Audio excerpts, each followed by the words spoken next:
if you're always going after the other person, if you're always the pursuer, etc., they start to take you for granted, right? You're always the one calling and texting. You're in their face constantly, thinking that that's the way to make them love you. You're also creating that there. They take you for granted. They think you're so familiar that they have you wrapped around your finger a little bit. And unconsciously lose a bit of respect. They may not say it, but it'll come out in their behavior. And over time, the spell of love will kind of diminish. So you want to step back. You want to create some distance, some absence. And you want to make them come to you instead of you going to them. The main protection you need in life is to recognize the type of people who are manipulators before you get involved with them.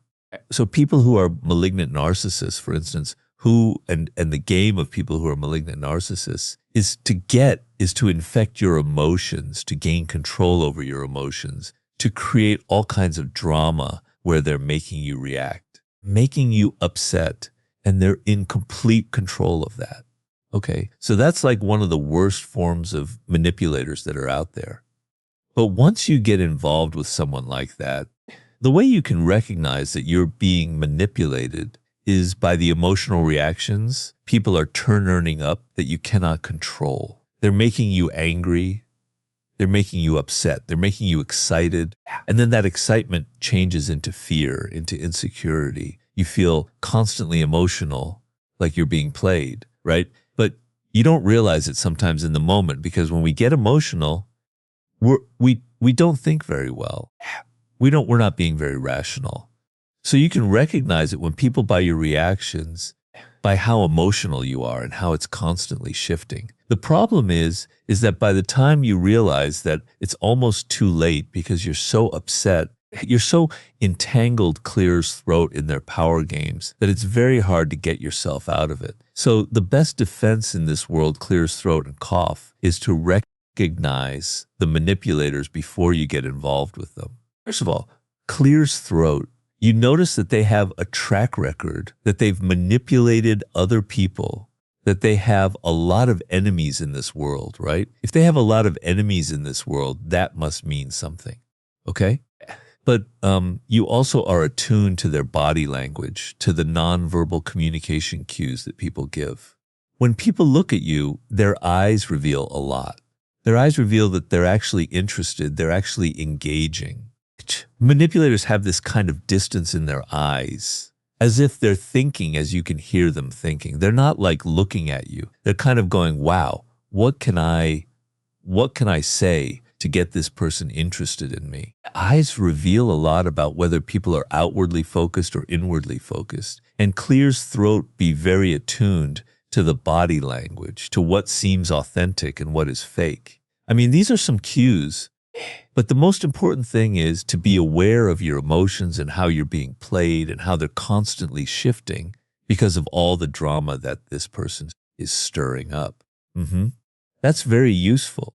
And those are some really great signs to look out for. And I always think about it as a roller coaster. Sorry. Have you ever dealt with someone who was a great manipulator? Oh yeah, absolutely. Absolutely. Great social manipulator. It was a woman. It was a girl, actually. She was quite young, but she had this since she was a baby. She had this ability. I think it was just narcissism, to be honest. And I don't use that term lightly. I don't like throwing it around, but I think she was actually, if there's one person in the world, she was definitely diagnosed with narcissism. And, she could just take you on this roller coaster of emotions, from like hate to love to excitement to fear, everything you mentioned. And she could really control the group dynamic. So if she wanted someone excluded, she would make everyone else turn against the other person. And no one in the group actually liked her, but they were all kind of scared of her. And it wasn't like this was the boss or someone who had real power over other people. But the way she can manipulate people, honestly, it was impressive. I didn't like her at all, but it was impressive. I was like, wow, this is crazy. So yeah, there's definitely people like that. And yeah, it's amazing, as you say, what one person can do and how they can completely disrupt and dominate a group dynamic, And you want to wonder, what is it about them? And what is that skill? Or what are they doing that gives them that power? It's a fascinating subject. Why don't you like using the word narcissist? I just think people nowadays throw it around overuse. Everyone's a narcissist. My mom's a narcissist. My dad's a nar. My boyfriend's a narcissist, because they did one thing. And I think we're all narcissists to a degree or another. I think it's a spectrum. And then, the people that are actually diagnosed with it, I think it was like 1 or 2% of the population, whereas everyone thinks everyone's a narcissist. So, I think there's a difference. Like, sure, you can have narcissistic qualities or behaviors, or you can be more narcissistic and then you can be more selfless in different contexts. But yeah, I just don't like to throw that term around you. Know as easily as most people do. Yeah. Would you agree? Yes, I do agree. In the Laws of Human Nature, I have a chapter on narcissism, and I say that we are all narcissists. We are all self-absorbed by our nature as human animals in the 21st century. It's unavoidable that we think first and foremost of ourselves, that we're more interested in our own ideas than in other people's ideas. It's natural and it's normal. But what happens is that you have people who are somewhat healthy with their narcissism.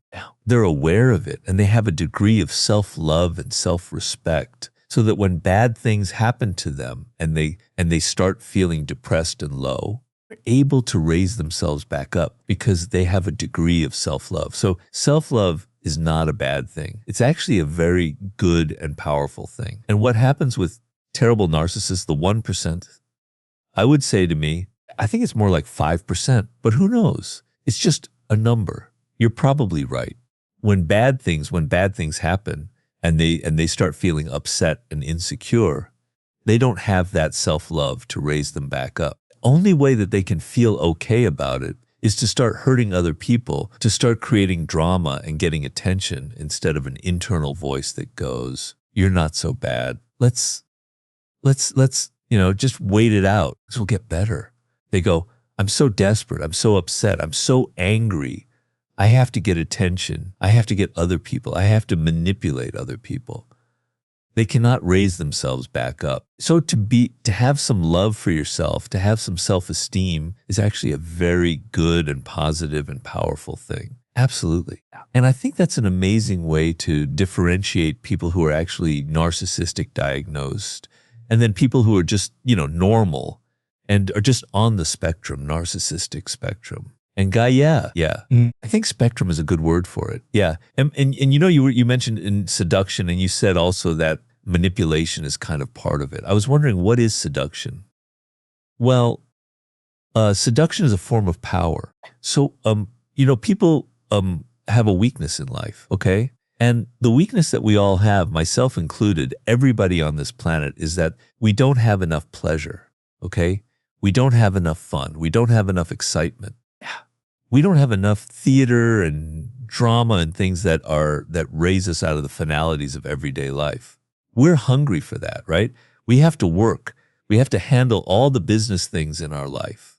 Life can be really drudgery and difficult and painful. And so that weakness is the fact that we want pleasure. We want to get out of our day-to-day world. We want to get out of the banalities that are weighing us down. So along comes a person, a man or a woman or an animal, because animals seduce. And they say, all right, I'm going to give this person a taste of some pleasure, a taste of some thrill, a taste of some excitement. It could be sexual, but doesn't have to be sexual. It could be an adventure. Men are very much seduced by women who are offering an adventure because they like the thrill of the hunt. They like to chase. They like anything that has a little bit of danger involved. Okay. So what you're offering is something that people don't normally get in their day-to-day life. If you're a man or a woman and you know how to give people a taste of that pleasure and get them eating out of your hand and running after you, you are a master seducer or seductress. That is the art. It is knowing people's weakness and need to be taken out of their boring day-to-day life and playing on that to seduce them, to make them fall in love, to make them vote for you in election, to sell them a product in marketing, whatever it is. It's all the same psychology. So seduction is not just in the romantic context. It could be in any kind of context, of course. I mean, to win clear's throat an election these days as a politician, you have to be really good at media, right? It's a new phenomenon. It wasn't necessarily like that 200 years ago. You have to, it's not that you're not just a good speaker, but you're good on television, you're good on social media, you're good, in any kind of image orientation, right? So you have to be a seducer. You have to know that voters are missing something. Usually in an election, what that is people want change. They're bored and they're tired with the same Labor Party, Republicans, Democrats. I want change. I want things different. You know how to appeal to that. You're a seducer. You're giving them something that they don't have. In marketing, you're figuring out audiences are so inundated with this particular approach. Here's a new approach that's going to get their attention, right? And make them excited. That's seduction, okay? You're working in an office and you don't want to be sexually seducing people in your office, hopefully. Okay, but you know that people want to be liked. They want respect. They want validation. You want to feel that your ideas are great ideas. Well, that's what that person does in the work office. It's called a charmer. That's one of the types of seducers. They know how to make you feel great about yourself. It's a seduction. Social, political, sexual marketing, it's all the same. Very interesting. So besides the charmer, what are the other archetypes of seduction? Well, starting at the beginning, there's the siren. So I maintain in the art of seduction that it is women that invented the art of seduction, and the most ancient archetypes of seduction are women. And the siren is the preeminent female seductress, and it has a very physical component to it. A siren has a very powerful sexual energy that isn't obvious. It's not like they go around naked or anything, but it's in their aura. I often, when I'm watching a movie and I'm looking at actresses, I can feel it in them. I don't know what it is exactly, but I know one of the archetypes that I talk about is Marilyn Monroe. And Marilyn Monroe would literally make love to the camera. She wanted you to love her, right? Right? And so she was so vulnerable and so open, and that gave her that kind of siren presence. But it's a sort of physical quality that only really a man can appreciate, because the siren is a powerful seductress of men. A man feels that energy in the woman and is really drawn to it. Also, sirens are very theatrical. They create a lot of drama. They create fantasy, like Cleopatra was creating incredible fantasies. So that's the siren. On the flip side is the male seducer, because all the other types can be male or female. But these two types are generally one or the other, is the rake. That's the most primal, powerful form of male seduction, is the rake. And the rake is a man who really understands and really likes women. He's very interested in women. He was probably had sisters that had a strong mother, and he was around women. He likes them. He appreciates them. He understands their psychology, their needs. The thing is, he's never satisfied by one woman. It's after a couple of months, he's on to somebody else. Okay? But in those 2 months that a rake is interested in you, no woman can resist him, because he fills you with so much attention that's so focused on you. And it's not like creepy attention. It's not like a stalking attention. Yes. It's loving, romantic attention that you don't get from any other man, because men are so interested in their work and their business. They don't care about women's things. This man is all focused on you, understands you. He's giving you what you want. No woman can resist it. And men who are rakes are also very good with words, because words are the woman's weakness. A man who can speak well, who can weave stories and poetic things with his tongue, is extremely seductive, right? For men, it's appearances, it's visuals, it's that sexual energy. For women, a lot of it revolves around words and ideas and thoughts and concepts and fantasies that a man can evoke. That is the rake, right? No man can resist a siren, and no woman can resist a true rake. The other types are like the dandy, which is a type of man or woman who has qualities of the opposite sex, oppose the other gender. So it's a man with a touch of femininity. It's a woman with a touch of masculinity.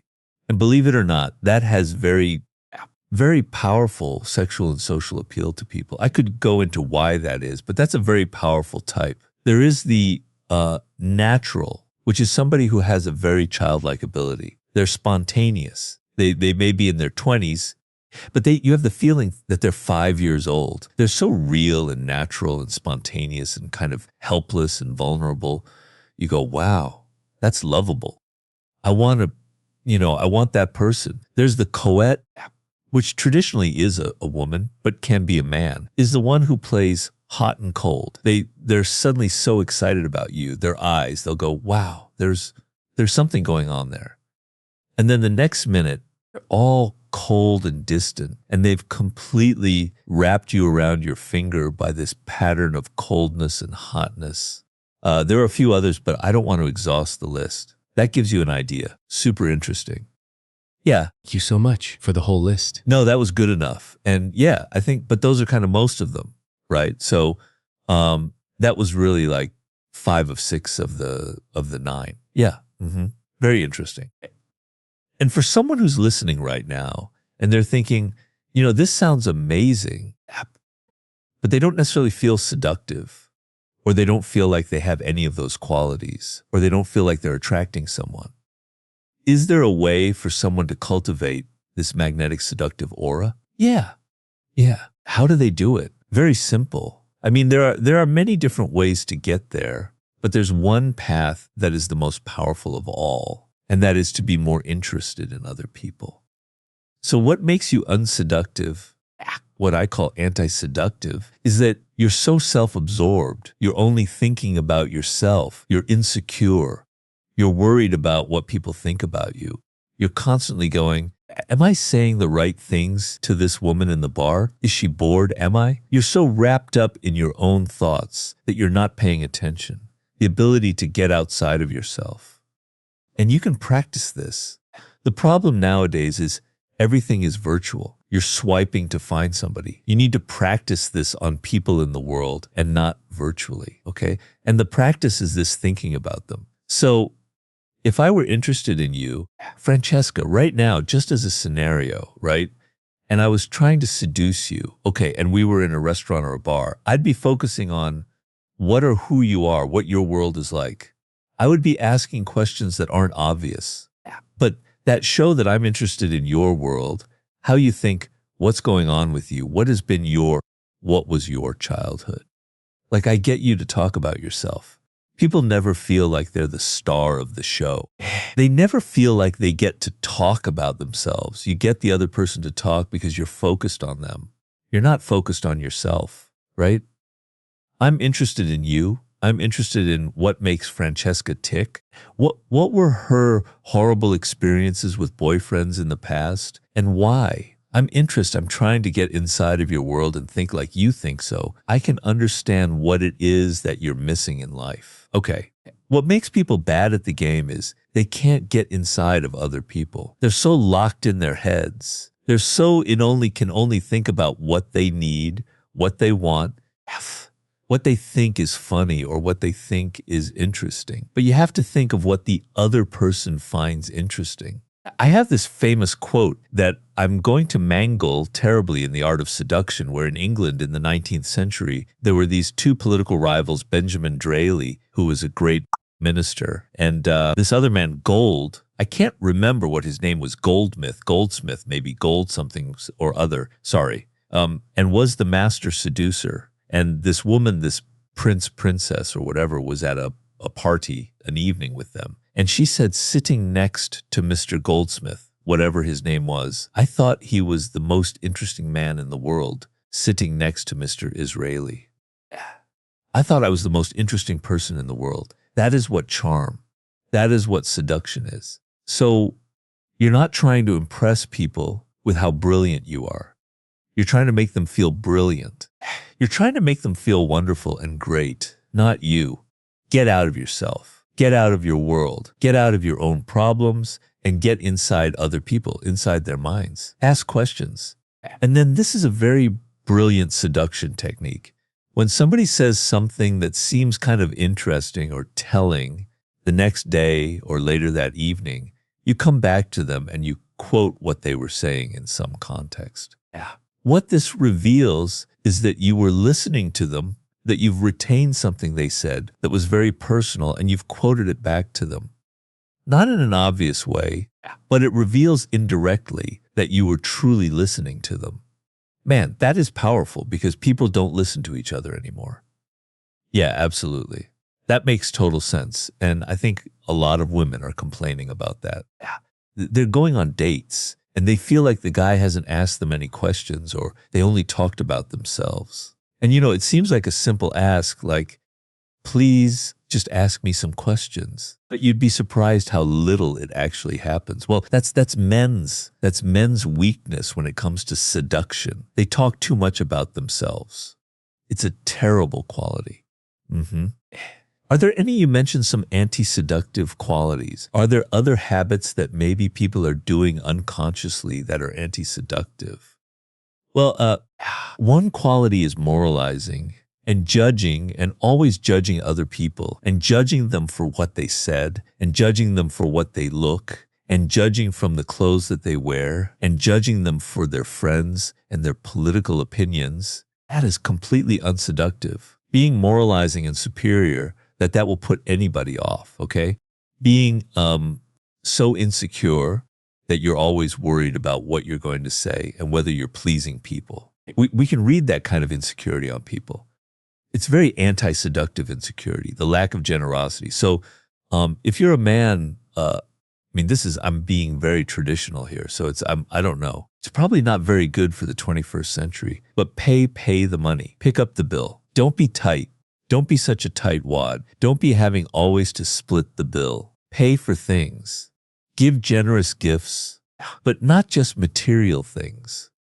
Be generous with your attention, right? So you're somebody that's always involved in your business and your work, and you have no time for your partner or the person you're trying to seduce. Do the opposite and be generous with the time that you give them. If the woman, for instance, if it's a man or woman, the woman knows that you're very busy. Okay? But if suddenly you take off a complete day and you say, let's just go off and do our things and let's just be together for that whole day, that's powerful. You're being generous with your spirit. You're being generous with your time. That is unlack of. That is a very anti-seductive quality. Those are some of them. Once again, I can go through all 10, but I'm just going to leave it at that for now. Yeah, I think those are so spot on.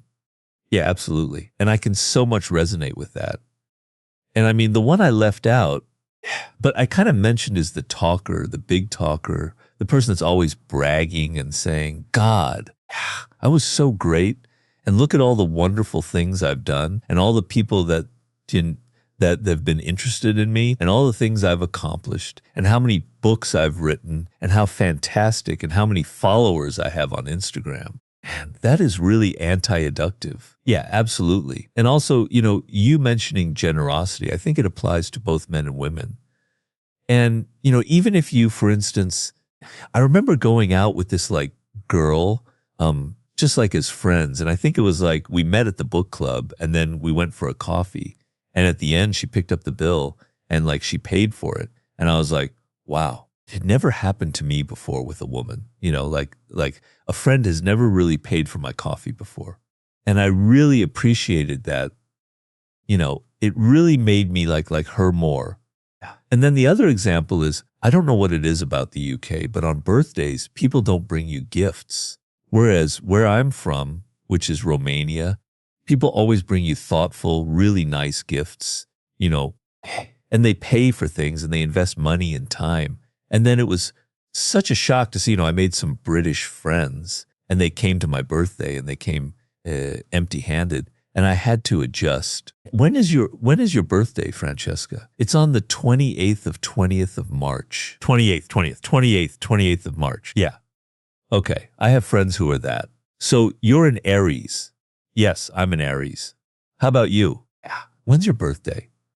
May 14. So are you a Taurus? Yeah. Oh, very cool. So yeah, I think, it really puts you off when people aren't being generous.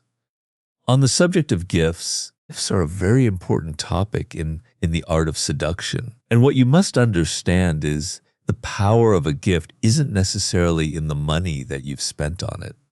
It's in the thoughtfulness of it. And the thoughtfulness is you're giving them something that appeals to them as an individual. This is the other thing about seduction that you need to understand. You know, back in the early 2000s, we had this big thing about the pickup artist, right? Particularly in Los Angeles. The game, playing the game. Men knew all these techniques for how to seduce women. The problem was that it wasn't geared towards a woman who, as an individual, her specific needs. It was just this kind of general strategies that you applied, and women could see through it. It was very off-putting. So you're dealing with people as an individual. Do you, Francesca, have your own needs, your own interests, your own peculiar tastes?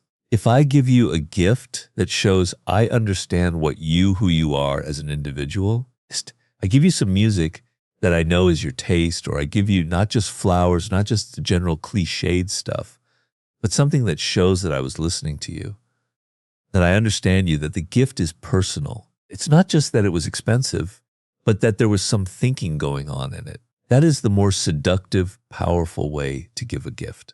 Absolutely. And women really appreciate that. Probably men as well. I'd say particularly women. Yeah, very interesting. And the other thing I wanted to ask you, you mentioned charm and charisma. Are charisma and seduction the same thing, or are they different?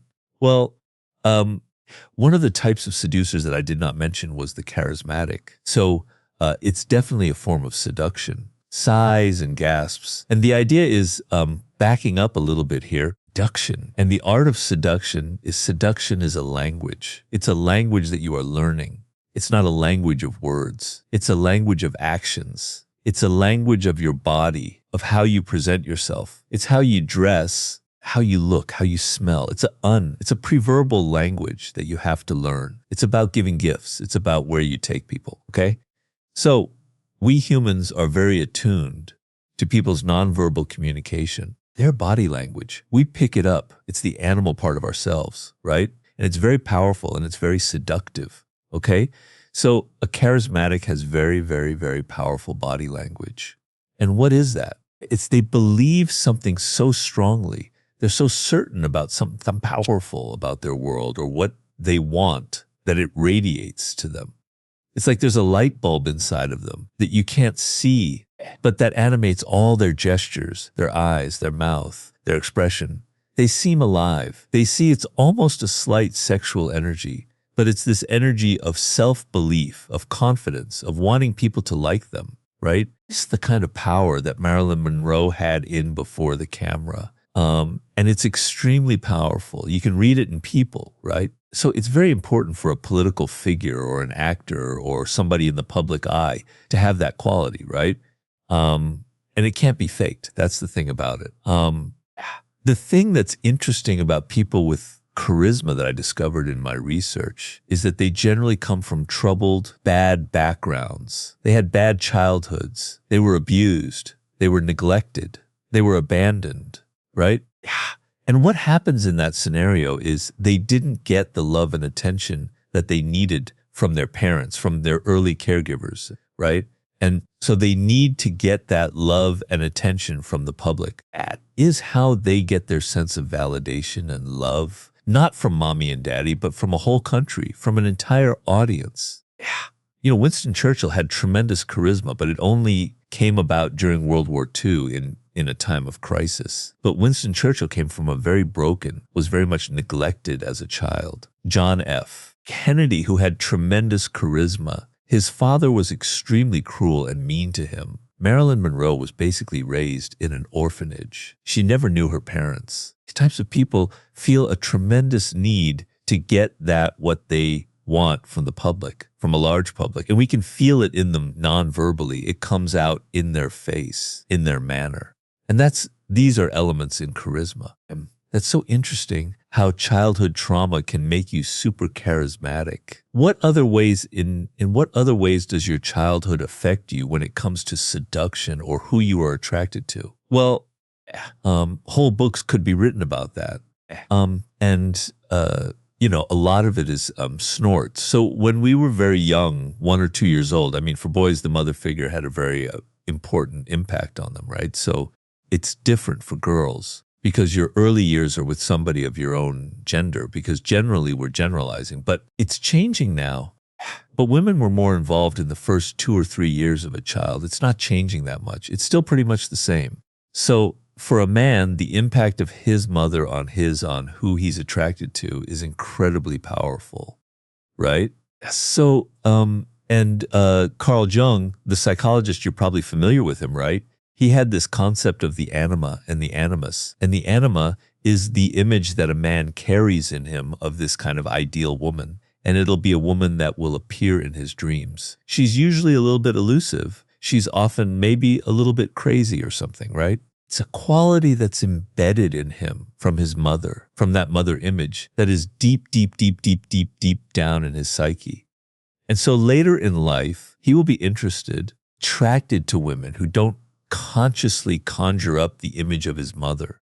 Unconsciously, they do in mannerisms, in certain vocal patterns, in the sound of their voice, in the fact that they have a nurturing quality or they lack of nurturing quality. But something about that mother figure is reflected there. Now, women, on the other side, Jung called it the animos, and it's kind of the male, the masculine image in your head. And so the thing about the anima for men is that it's the woman part of their personality that is attracted to a woman. I know that sounds strange, but it's actually very interesting. And I've written about it. For women, it's the masculine part of inside of them. And it's that male voice that they've internalized from their father. And so that father figure, if he's abusive and negative and not loving, it still has a deep, deep, deep impact on their choices later on in life. It'll be, they don't want that type of man. Okay? But that they don't want the type of the father, but the father is influencing that choice. Or there's a quality in that particular powerful figure that is that they were very much attracted to, and they're still striving for later in life.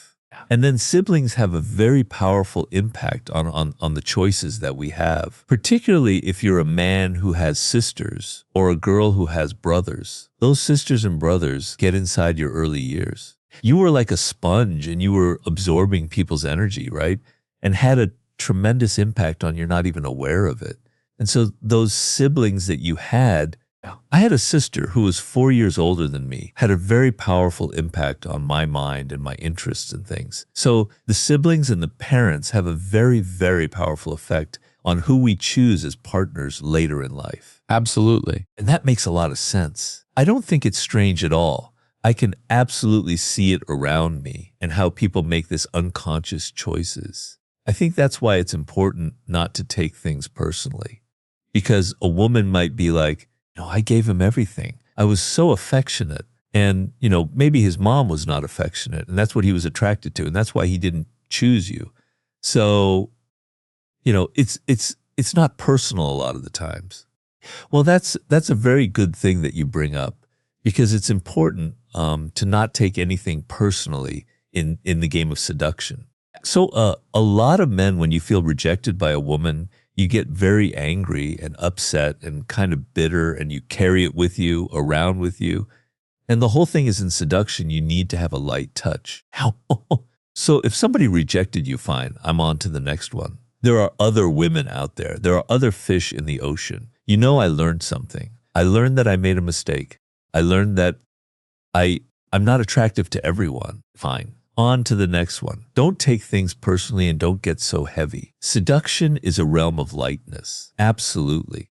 And I think a lot of people need to really integrate that advice, because rejection is quite hard, especially in today's world. And that was kind of like my next question is, how has seduction and love, how did they change in the modern world? Well, I don't know if I'm the best person qualified to answer that, since I am, I'm in my 60s. So I'd hate to say that, but it's true. So I grew up in a different world, and I know that world very well. I don't know what it's like to be, in your 20s right now. I have no real access to that, but I know that it's much more difficult. So in my day and age, you only met a woman. Or if you're gay, we've been very heterosexual here, but it applies to all persuasions. To meet somebody, you had to go out physically and do it right. And it took for a man, this took a lot of kind of guts to go up and talk to somebody. that you didn't know. It was almost kind of frightening. You got used to it. Maybe you got more comfortable and you got better at it and you had more interactions and it became easier and easier and easier. But it was, you had to go through this barrier where to meet somebody, we're in there with them face to face in a bar, in a restaurant, in a club, in any kind of setting. And you had to overcome that fear of rejection, of your timidity. And it was not easy, right? And it developed a skill. And women had something similar. They had to deal with men directly. And that meant sometimes men were kind of frightening and kind of, too much came on too strong. But you had to deal with that. You had to understand how to negotiate that kind of situation where a man is continually after you. That's like a social skill that you have to learn how to handle these interactions. And now when you're not having that. Okay. Yes, you swiped here and you're going out and you're meeting that person, right? But there's already some interest there involved. You didn't have to go up and make that first bold kind of step or deal with that person coming after you in a bar or whatever. And so something social is missing. A skill is missing in your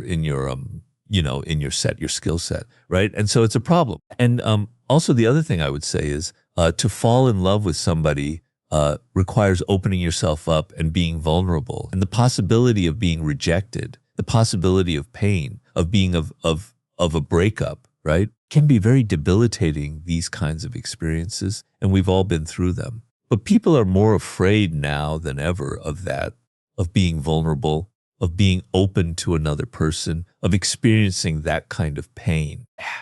And it makes people afraid of relationships. Now, it's not all bad. Some things have gotten better. Some things about the relationships between men and women have gotten better. Men have had to become probably more sensitive and aware, and it's not completely a man's world anymore. Some things have gotten better. Also, if you're not straight, things have gotten a lot better.